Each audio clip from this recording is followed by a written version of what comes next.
Romans 9:4-5. The inheritance of Israel. Verse 4. Who are Israelites, to whom pertaineth the adoption, and the glory, and the covenants, and the giving of the law, and the service of Yahweh, and the promises. Verse 5.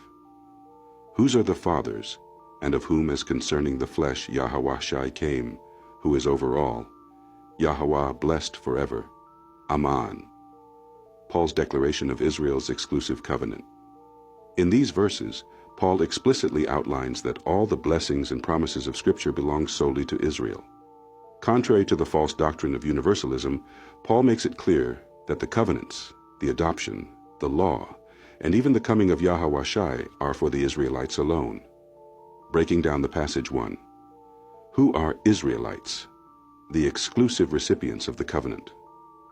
Paul begins by identifying exactly who these blessings belong to. Israelites, the descendants of Abraham, Isaac, and Jacob. No other nation is included in this inheritance. This immediately refutes the idea that the promises of Yahweh extend to all people. 2. To whom pertaineth the adoption? Sonship belongs to Israel. The adoption refers to Israel being chosen as Yahweh's firstborn son, Exodus 4:22.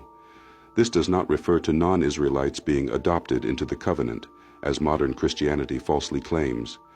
Only Israel was ever called the adopted sons of Yahweh, Hosea 1:10. 3. And the glory. The presence of Yahweh was with Israel. The glory refers to the Shekinah, divine presence, that dwelled in the tabernacle and the temple, leading and protecting Israel alone. Exodus 40:34-38. Other nations were never part of this divine presence. 4. And the covenants, agreements made only with Israel. Both the Old Covenant, Mosaic Law, and the New Covenant were made exclusively with Israel, Jeremiah 31:31, Hebrews 8:8. No covenant was ever made with Gentile nations. 5. And the giving of the law was given only to Israel. The Torah, law, was given solely to the Israelites through Moses at Mount Sinai, Psalm 147:19-20. The law was never given to any other people, meaning that righteousness and atonement are tied directly to Israel. 6. And the service of Yahweh, the priesthood and worship system. The Levitical priesthood, temple services, and sacrifices were ordained for Israel alone. The proper worship of Yahweh is rooted in the system given to Israel, and it is Israel that is responsible for carrying out his will. 7. And the promises, the covenant blessings. The Abrahamic promises of land, rulership, and dominion belong to Israel, Genesis 17:7-8. These promises are fulfilled through Yahweh Shai, who came to restore the scattered Israelites, Luke 1:68-72. 8. Whose are the fathers?